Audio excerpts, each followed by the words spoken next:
Hello, everybody. Welcome back to the L1 show, Links with Friends. Today is 7-Eleven, and we're doing government and social media stories this day. I almost got through that perfectly, and then I almost said this week. So, oops. Sorry. We won't be doing it all week. July is quickly melting away. With high humidity. It is, yeah, it's very warm. I've heard it's worse in the EU. It really smells bad, like Canada. Just, not the smoke, but just that Canada smell in general, that sticky maple syrup. Oh yeah, I'm going there at the end of the month. Have you got your LTX tickets? And it's not, we don't just have sun and heat. We also have lots of storms and clouds. And you know where they don't have as many clouds anymore? Oh, what a good segue. China.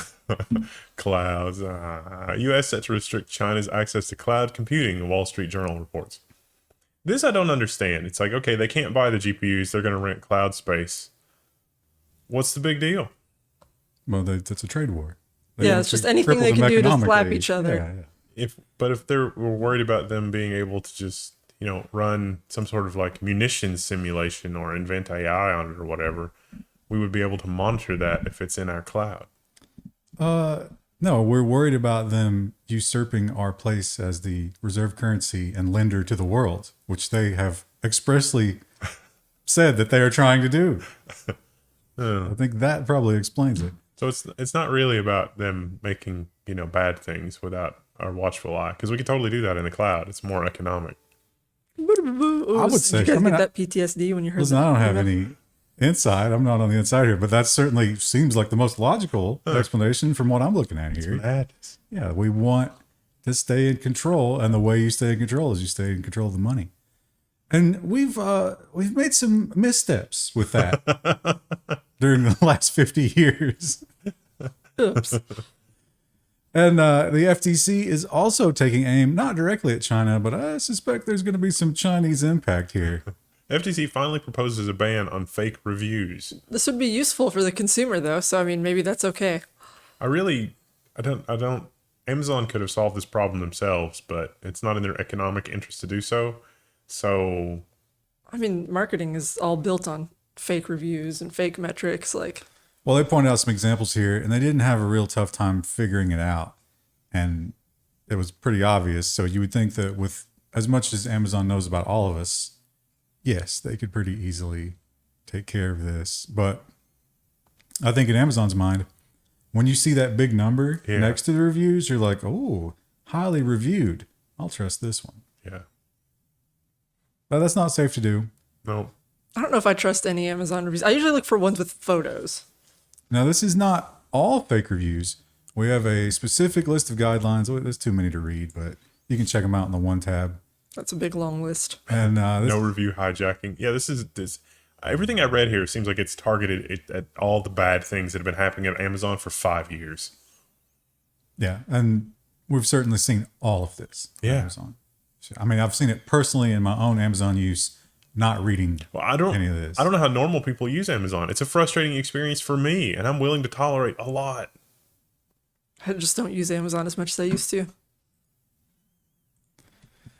And we've learned that the FTC is going after Amazon for this. And then last week they went after them for another. What was last week's thing? It was relatively small. And everybody was saying, when's the big one coming down? We thought that you were going to go in there and you were going to really go after them, and we're not seeing it. And apparently that criticism came home and they've responded. The holiday's over. The FTC prepares, quote unquote, the big one, a major lawsuit targeting Amazon's core businesses. Okay. So this one is, I mean, it's not Amazon's, like they're not going at their soul here, but this is a very important thing to them, which is the third-party sellers and how it treats them. Because the third-party sellers is the reason that Amazon has everything in the universe. But apparently Amazon, not too nice to them. No, they're not. That's why we don't put the KVMs on Amazon. It's just, I don't. Not worth the headache. Yeah, And it's already a headache enough. Yeah, it's really hard to have a dumb customer when you have something as complicated as KVM. So, sorry. And unfortunately, the sort here is a challenge, because do we stick with U.S. news all in one category first? Or do we go to China first to cover the first part of this story to miss out on this one? I don't know how to win, but we'll do the U.S. part first. The Pentagon has a strategic germanium stockpile, but no gallium reserves. Somebody forgot to tell them in 1968 that we need more than just germanium to make our transistors. Why is that important? Stay tuned. And this seems good. I mean, this is certainly a thing that you can't really protect yourself from. But another national database, It's going to get leaked inevitably. Yeah, I'm a little worried about that. And then think about that. That's just a target-rich list. Yeah. It's like, oh, these are people that are considered important enough for me to attack. I think I will. The FBI has formed a national database to track and prevent swatting because it has gotten out of control. So this couple they interviewed, and it is amazing. There you go. He's getting swatted right there. Get in the cuffs. Like over 100 times. Get your house searched. That's a Fourth Amendment violation, and yet not. And so this is supposedly going to be like a interdepartmental database that they can check. I feel like they won't. Yeah, no. I mean, they're still gung-ho. Yeah, they get a chance to use the SWAT Yeah. gear. It's like, I'm not going to go check the database because I want to go use my cool new military stuff. I don't see this making any difference whatsoever. Just another way to have a database of people. Yeah, the cops is definitely going to view it as, this is more paperwork. I don't care about paperwork. And we've, of course, seen the rash of government agencies just simply hiring private companies to do their dirty work for them. And it seems there's no end to this pit. You can just keep scooping and keep getting more and more. The FBI hired social media surveillance firm that labeled Black Lives Matter organizers as quote-unquote threat actors. This is from The Intercept, and you dig into this, and it's just like, there's multiple layers of questions here, like, why is the FBI doing this? And then why did they hire this company? And then why were there instructions to this company basically to do that? It's like, there's a lot of layers to this onion. And the big thing that is contested here is what they refer to as continuous monitoring. Did I Sort that. I sorted that incorrectly. Those of you following on the One tab will be confused here. But continuous monitoring is a way that the FBI can go to Facebook, for example, any social media company, and say, hey, I need, as soon as this person makes a post, any kind of post, you're going to send it to me. Basically, I get copied on everything that they do. And you would think that, well, like, can you do that? Well, it turns out you can do it with a warrant, but that shouldn't be enough because a warrant is not enough to surveil, for example, your phone. So maybe not anymore. New Jersey Supreme Court says that cops need a wiretap to eavesdrop on your Facebook posts as you're making them in real time. You can get a warrant to have Facebook give you what Facebook has currently, but it was really like Facebook was just annoyed basically at having to continuously also resubmit data based on that data request. But it turns out that's more like an eavesdrop than give us the data that you have. Much more difficult to get a wiretap too, because to get a wiretap, you have to prove that you've exhausted all other forms of police work and you still failed. Oh, getting a wiretap is basically saying we suck. It's sort of the opposite of what they've done in France. More on that later. Yeah, that was the big story this week. Everyone was very upset about that one. And the other big one this week when it came to social media and the government was that not only were they turning over all of your information in real time, but they were just letting the government choose what goes on and gets blocked. The Ars Technica headline is Judge Rules White House Pressured Social Networks to quote unquote suppress free speech. Those are the judge's words. And when you look at the kinds of, like, you look at some of the stuff in this case and it's like, okay, this makes sense. But then you look at other stuff and it's like, why did this doesn't make any sense. One, why are they doing this under cover of darkness? And two, this is just some rando. This doesn't, why did this get any attention at all? This is crazy. Well, I know why, but I can't say because we'll get the D. So that was my favorite question in the Q&A. We did the Q&A yesterday. So keep an eye out for that. But the Q&A, someone was like, do you really get demonetized that often? And the answer is yes. Don't listen. Don't take our word for it on these crazy articles. You should go read these articles and then think through the words that they're telling you. Like the person is telling you something and then they kind of are hinting at what to think, but just step back and look at the larger picture and then look at the actual thing, like the actual contents of, it's like, the Eye of Sauron has noticed these things. And it's like, but that's just... Why do we need an Eye of Sauron? Why do we need 20 of them? And this is one of those topics, and you're gonna have to tap dance around this headline because when it comes to this kind of stuff, you're gonna get the D. the top NIH official advised scientists working on that global situation thing that he really should use his personal email to evade freedom of information requests because, and there's a lot of really amazing, but also horrifying quotes from this guy in here that's like, oh, this is going to be taken out of context and we really need to support this and not that idea. And we don't really know where this thing came from, but we're going to say it was this and we're pretty sure it was this, but we don't actually know. And we think that people are too dumb to hear that. The best quote was at some point he becomes aware of it. He's like, oh, by the way, you're going to have to need to send to the actual email address again because people are catching on to this. But don't worry, I'll delete everything. I mean, even if it was entirely innocuous, that looks really bad. And when it comes to that sort of misbehavior in the government, it makes this so much more terrifying because this is coming very quickly. New York Fed successfully tested bespoke digital asset payment system, even though the technology already exists. That sounds like a lot more words to describe a central bank digital currency.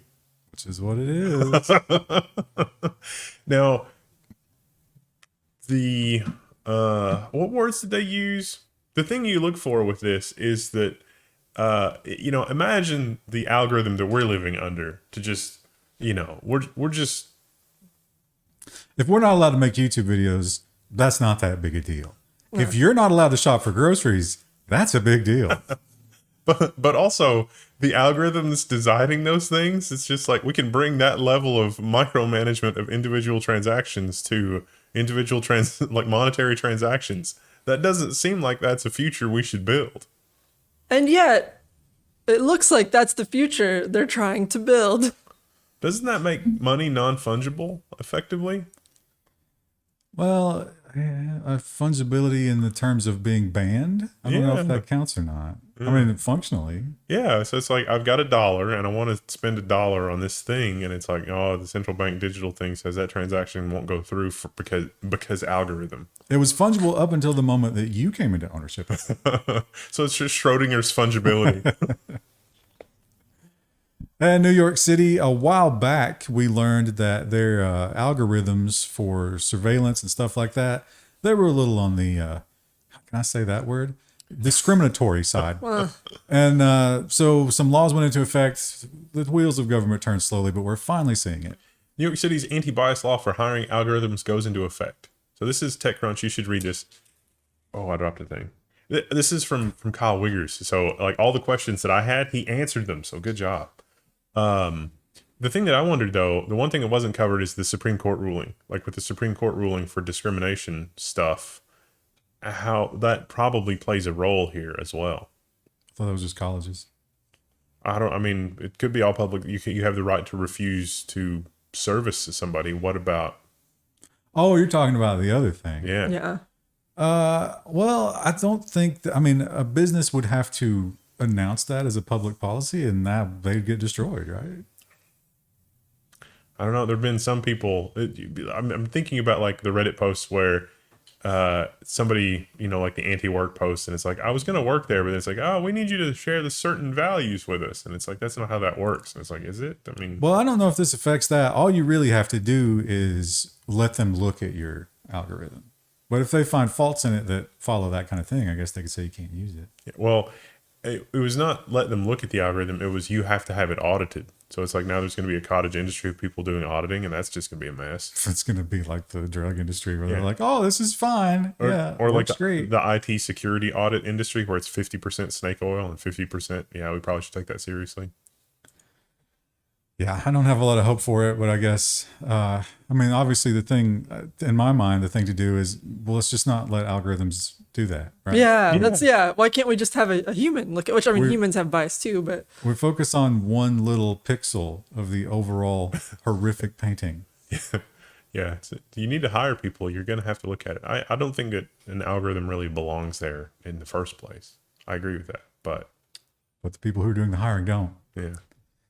And in the beautiful bluegrass, we are number one. Now, some other people started this effort before us, but we're the first to socialize the roads. Kentucky mandates Tesla's charging plug for state-backed charging stations. So EV chargers going in Kentucky, you got to use Tesla's plug because Tesla's plug is royalty-free. Those are taxpayer funded. It's nice. It's weird how, we've got that for electric cars, but we don't have that for RGB fans. And we have money for electric cars, but we don't have money for this, which seems more important. It's about to be much harder for rural Alaskans to get their weather forecast. Wow, his setup looks less elaborate than our YouTube setup. Yeah.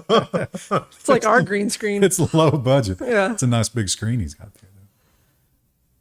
Yeah, so weather important to Alaskans. Yeah. Could certainly kill you in a heartbeat, but they don't have any funding, and they've been doing it for a couple of years without funding, which is probably why his room looks like that. And now they're done. Sorry, Alaskans. The National Weather Service needs to get their act together here as well. The office in Louisville. Does anybody you think anybody in Alaska's got a Tesla? Probably maybe somewhere in like the capital. No. Cold batteries. If you do, it's ornamental. Or you keep it in a heated garage all winter. Engagement challenge. Do you have a Tesla in Alaska? How's that working out for Do you you? know someone? We found out in the Twitch chat that Joel McKinney has a motorcycle, which is just like, what? Well, yeah, you need to drive it. But like when you do drive it when it's so warm, like there's so many black flies, your whole helmet. It's just, yeah. For the 10 minutes that you can operate it. Yeah. And here's an interesting one when it comes to modern communication. With Twitter and text messaging and stuff, our language is being boiled down into just really like, we're heading back to hieroglyphics. And apparently that is legally sound. Judge rules farmer's thumbs up emoji counts as a contract agreement. I read the details of this. I agree with the judge. Yeah, I mean, Dude sent him a picture of the contract, and it wasn't, did you get the contract? It was, do you agree to the contract? And the dude said, thumbs up. It's I don't know, like a digital signature. I mean, in theory, yes, but I think to protect yourself, you would have to go forward, actually get a something signature. signed. I mean, If you have something in writing, though, I've always been like, always get stuff in writing. apparently this farmer has done it that way before, though. So it's like Given his approval on stuff, yeah. yeah, it's like you'd have no reason to think precedent. that doesn't work. I've had people play that kind of game before where it was like, okay, here's the thing, and then it's like, okay, let's get started, and it's like, I need the signed document back, and then later it's like, judge doesn't matter. It's like you did all the other stuff to move forward with it. So. I bet if this hadn't played out this way and there was going to be an appeal, I bet DocuSign would be like, we're paying for that. Take care of that for you. Yeah, the ultimate ad for DocuSign. Or the S Pen from Samsung. It's like, avoid the emoji uncertainty with the S Pen from Samsung. You could just use a regular pen and just sign your contract. Canada continues to spray its toxic smoke over all of us. We were just discussing earlier that we're all having trouble sleeping. Yeah. We're trying to determine, does smoke cause that? If we seem a little extra loopy today, that's why. Yes. Yeah, and it is very smoky here today. Very smoky. And in revenge, we have cut off their source of news. Google to remove news links in Canada in response to the online news law. This is We following just said it Facebook. 3 times in a row. So Facebook and Google now they're pulling links to the news in their media platforms. Google has said that there's room for negotiation. I don't think Facebook is saying that, right? Facebook is just kind of like, no, we're done. Oh, yeah, we're not going to bother. You have to get all your news from threads now. To be fair, the same thing played out in Australia. Australia kind of capitulated a little bit. Yeah. They got their news back. That's probably happened with Canada. Over in France, things have seem to have improved somewhat, but definitely scared the people in power. And when they get scared, they legislate. Macron accused of authoritarianism after a threat to cut off social media. It's like, oh, everybody's unruly. They get all amped up on social media. We need to turn that off. It's like, I don't think that's the thing free nations do. Yeah, a lot of people said Western democracies don't really do that. Remember when we've done all those stories about the other countries doing it, and all these leaders condemned it? You know And here we are a few years later. You know what this article did not mention, and shame on them for not mentioning? The sanitation people are still on strike over Their lack of pay and benefits. their lack of pay and the retirement age, where they raised the retirement age. They got outrighted pretty quick, didn't they? Yeah. They didn't ride hard enough. But there's like the sanitation is just, there's not enough garbage in the pictures of this because like, where's the garbage? Because the sanitation people are still on strike. It's all behind the camera. They moved it all behind the camera. Like when they take those pictures of crowds and it's just a bunch of people corralled in with fences and it's like the streets are empty. But yeah, never let a crisis go to waste. And certainly this is the U.S. government playbook. how many times have we done this? But Macron, he is slipping this one past you because it's like, oh, it's an emergency. We got to do this. France passes a bill to allow police to remotely activate phone camera, microphone, and spy on people. Which means they've always had the capability and they're just now, quote unquote, turning it on. Yeah. This does require 2 judges to look at it, but you should this article correctly points out the slippery slope of that. It's like, oh, it's weird. They said, oh, we're probably going to use this for 12 cases a year. Set your calendars next year, see how many it was. If it's more than 12, you owe me a pizza. I guarantee it's more than 12. A vegan. Vegan pizza. Yeah. Can you do the cheese? No cheese. Yeah. A green pizza. And the French government also, I guess, they were just feeling good. They were all hopped up on power and they said, let's not stop. Let's apply some copyright rules while we're at it. French government wants to inject a domain blocking list directly into web browsers. This article also points out that in the beginning, it was child exploitation stuff in Canada that was blocked in a similar way. And immediately the copyright cartel said, well, if you can use that to block that, you should be able to use it to block copyright stuff. And here we are. Sounds like another one of those slopes you were talking about. Yeah. Anything to let information not be on the internet. Our movie copyrights are so important, except if you're using them for AI, and then those are ours. And this one, it feels a little bit like an echo because it's the exact same argument for another reason that you can't have freedoms. Security researchers latest to blast on UK's online safety bill as encryption risk. Yes, this is really dumb. This is exceptionally dumb. This is weaponizing the best intention of people for a worse outcome for everybody. For the children. But it will ultimately be a worse outcome for the children. Most of them.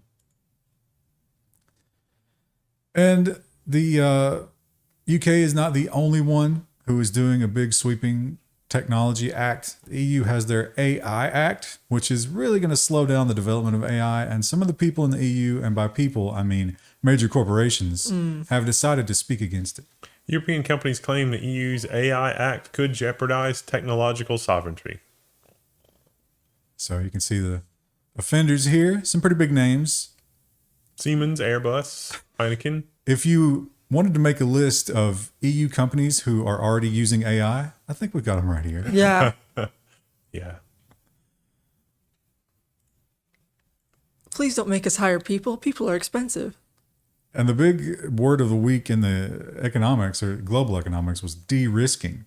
China says, that's silly. You don't need to do that. Come on back to China. We love you. And everybody else is saying, I don't know, China. I think there's a lot of risk there. EU and Japan look to partner on AI and chips as China de-risking strategy continues. This is probably good, although I think a lot of the chip de-risking, it's like we need bread and butter chips. Power regulators, USB, power transistors. I prefer deal. Signal conditioners, analog ICs. That stuff is baby steps. Let's do baby steps. And just in case Amazon didn't have enough bad news this week from the FTC, the EU wants to get involved as well. I smell blood in the water. Amazon's iRobot Roomba acquisition under formal EU investigation. Yeah, that went really quickly. We've covered this before, and the big theory here, and I mean, it's probably not a theory at all. I mean, they're going to do it, is that all the telemetry that's going to come back from that robot is going to give Amazon even more insight into your marketing profile. And we've learned that the Roombas can take pictures of you while you're pooping. Yeah. And can and do. And post them, and people will look at them. That was supposedly just a research thing, but I don't want researchers looking at me poop. Yeah. I don't want that specter looming over me even a little bit. And well, let's see, is this the UK? It probably is the Guardian. I missorted this, but the online rules, they're going through the phases of like you can comment, and then we're going to make changes and stuff, and it just seems to be getting more and more restrictive. So there's more and more things that social media companies are going to have to actively prevent to not be in violation. social media apps will have to shield children from dangerous stunts. But what if they're stupid? I think, based on what we've seen up until now, a certain subset of them absolutely stupid. I mean, the boil water challenge. How else are you going to explain that? Well, no one ever Cinnamon explained. challenge. I mean, it's been going on for years. In my household, the child's not allowed to use the stove. How would they have known the stove is hot? TikTok. Hopefully your child could work that out on their own. No. Pretty early age. You never use it yourself as a parent? Like, surely you've Yeah. had a kid running around the kitchen and be like, oh, don't come over here. The stove is hot. The reason your kid doesn't know the stove is hot is because you're bringing home McDonald's every day. If you want to figure out if this is absurd or not, just search and replace social media for table saw. I mean, you shouldn't be letting your kids do instruction. But usually, you have the parent who's there to guide. What about those kids who are working in the slaughterhouses? Oh, They're for sure working with things more dangerous than TikTok trends. Who's looking out for them? And Sweden, they have decided that they've had enough of people accidentally violating GDPR. Stop using Google Analytics, warns Sweden's privacy watchdog, as it issues over $1 million in fines. Basically, if you're a Swedish company and you're using Google Analytics, it's collecting too much information. It's been shown not to process information according to the GDPR, and you should know better. And sending it to America. Interesting. We definitely take a look. And here's the one that should have been sorted earlier, but couldn't be because of categorization, because we moved on to the Asian section. And this is actually in response to the shutdown of the cloud exports. U.S. says it opposes export controls by China on metals and will consult allies. I'm going to go tell my dad. We said China couldn't buy AI hardware. Fine. Can we rent it in the cloud? The answer was yes, until today. So this is germanium and what's the other one? Gallium. Yeah, gallium. One of which we have, the other we do not. I think it was gallium we didn't have. So we're going to have to find that. Somebody at the Pentagon didn't get the memo that we've moved on from just germanium diodes. Now, apparently chip companies are hip to this and they stockpile, but how long is that going to last? Not long enough. And good news, and perhaps also spurred by all this, maybe China's like, you know what? We're going to have to let our tech companies compete again because we're getting kind of killed here. China has ended Ant Group's regulatory revamp with a $984 million fine. Chew. Turns out they were doing pretty well, and they may be a good hope for China moving forward with very advanced software and everything else. Somebody's got to build that AI, right? It ain't going to be the government. Can you imagine who they would put in charge from the Communist Party to do AI? I hope it's like the guy in Japan who doesn't know how to check email. It'd be worse than that. And Mark Zuckerberg is, there's not a lot of good things you can say about the man, but one good thing he did was he was the only big tech CEO that called out the reality of China, stealing all the stuff and, doing the anti-competitive stuff, although he's himself anti-competitive. So a little bit of a hypocrisy there, but no one else would do it. All the Google, Microsoft, they're all just tiptoed around it. Mark didn't. He might regret that. Chinese state media rebuked Mark Zuckerberg over reported plan to sell Quest headsets. Why are they rebuking him? Because he said those things a long time ago, and China does not forget. They do hold a grudge, don't they? Yeah. So yeah, he decided he wants to try to sell the Quest headsets in China, but it seems like the Chinese government and a lot of the Chinese social media are not looking to buy those. I'm really enjoying the threads, Mark Zuckerberg, Elon Musk slap fight that's currently going on. I am too. We're back to it being a possibility, right? Yeah. But we have that in the business section, right? The threads, all the former Twitter programmers going to work on threads. Yeah. And Starts India to suck. is one of those places who could be the beneficiary of all that de-risking, because it's probably not as risky to be in India as it is in China. But like you said, everybody's looking for the trophy chips, the hot stuff. But we need some workhorse chips. And Reuters thinks that maybe India is the place for that. The Reuters headline is India can aim lower in its chip dreams. Yes, absolutely. If you could responsibly manufacture those bread and butter ICs, you could print your own money. Just got to do the less popular stuff. Instead of getting Chips Ahoy, great value. And it's hard to do that here in the U.S. just for regulation and environmental reasons. Like you have to have the right geographical place that not only has water and all the right infrastructure available, but when you inevitably contaminate something, the contamination doesn't spread. There's only a few places in the US where that makes sense. And there's not a lot of movement in those areas to get this done, which is frustrating. They're going to have to compete with the drug companies who have already taken advantage of all the fresh water that's available in India. Dang it. Which one do we want more? Hey, this is a story about threads. And the social media section is dominated by threads. I'm so disappointed in so many of you. Instagram's Twitter competitor Threads briefly went live on the web. I did not install it. I did not either because I don't want an Instagram account. But specifically, this means like literally the web, as in you don't have to have an app. Yeah. But that was not to be forever No. because now it's been turned back off on the web. Yeah. Now you do have to have an app. And unfortunately, so many of you got the app. Threads passes 30 million signups in less than 24 hours. And I really like Mark Zuckerberg. He posted a tweet, which is amazing, of him and his kids. And he's like, we're getting a lot of work done today on foundational stuff. And it was just like him showing his kids something about blocks. And it's like, this is Elon bait, isn't it? Yeah, because he had not tweeted in years. Yeah. Yeah. That was for sure what that was. And it worked. Yeah. It got a response. Mr. Elon sees a threat here for sure. Oh, I thought that was the next story, but it's not. This is a weird decision that they made. I also think this is odd. It kind of, I guess this is just lock-in. Yeah. Is that the idea? Like you can check in, but you can never leave. Threads profile can only be deleted by deleting Instagram account, Meta says. So I think that it's tied pretty closely because if you have an Instagram account and you make a Threads account, it'll bring over your followers and stuff from Instagram. Yeah, So- so maybe it's just a slightly different front end on the same Instagram Probably. back end. Yeah. Probably. Also, the logo here is I don't know what it's supposed to depict. I'm not sure if it's. I've heard some people say it's a G. I've heard some people say it's a lowercase a. it's it just looks like thread, right? it's Like a Homer ball Simpson's of thread. ear. Some Also people, good. some people have pointed out that there's 3 6s in there. Oh, of course, because we got to go that route too. But Homer Simpson's hair looks like an M, and so it's the symbol below the M for Meta. I'm not sure. I wonder how much research and development and money went into just making a Homer lot. Simpson's ear. swirl. Yeah, I would love to see the cutting room floor, the ones they threw out. yeah, I would Somebody too. binged a lot The of Simpsons rationale. on that. It's the one guy that's still watching it. Uh, He works at Meta.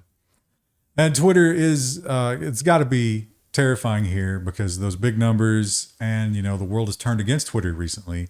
So what can you do? Well, if you're a big tech company, this is old hat. Twitter is threatening to sue Meta over Threads. It's Good like, luck. But wait, didn't Elon Musk fire all those people? Like what? Yeah, he said that. Oh, they took all of our talent, except you can't really enforce a non-compete in California. And he also made comments on Twitter when he fired all those people saying, "Good luck, they're not worth anything." And he didn't pay them. Yeah. Like they were promised all this money, and he's just like, nope. Oh yeah, severance packages that never got paid. So I mean, if you didn't enforce that part, why can you enforce the other? Seems like a big old pile of chickens coming home to roost right there. He effed around, and now he's finding out. And Meta is also looking to capitalize on some other conflict and failure in the tech world, specifically Apple and Google, who are now getting torn down with their walled gardens, and he wants to be the first over the wall. Meta is planning to let people in the EU download apps through Facebook. That's good. He should Interesting. make a parody of the Ronald Reagan, Mr. Gorbachev. Tear down that wall. It should be Mr. Cook.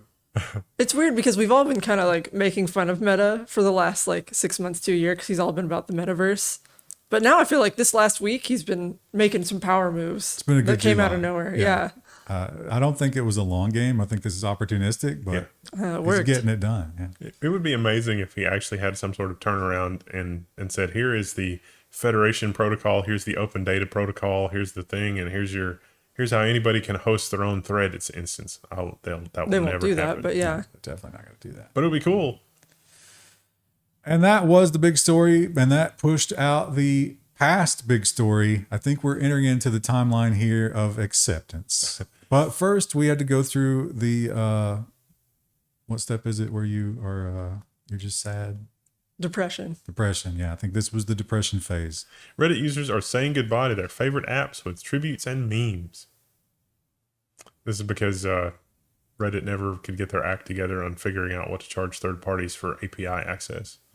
I don't know if this is true or not, but some people had messaged me and said that things are bleak inside Reddit because of their advertising situation, and they did get downgraded again by their creditors. Like Oh, that was a public story. yeah. So that was the second time. I believe it. And we are just seeing sort of piecemeal all the various parts of Reddit that people enjoyed that now people are saying, we're done putting any effort into this. Do it yourself. AMAs, Ask Me Anythings, are the latest casualty in the Reddit API war. Why? Because the only way to manage that much chaos was not on the Reddit platform itself. So they've given us a bullet list of things that they're not going to do anymore, which basically is everything that you would have to do to manage this. Somebody else is going to try to take that over, and it is going to be a dumpster fire. Yeah. Could be entertaining, I guess. Well, we'll be right here together with you in that dumpster fire, and we can enjoy it together. Holding your hand. Screaming, yeah. Petting your head gently. It's fine. Not fine. Nah, my skin's melting off. I don't have any hair at this point. I can't breathe. Yeah. All right. We'll see you in the next one. Bye.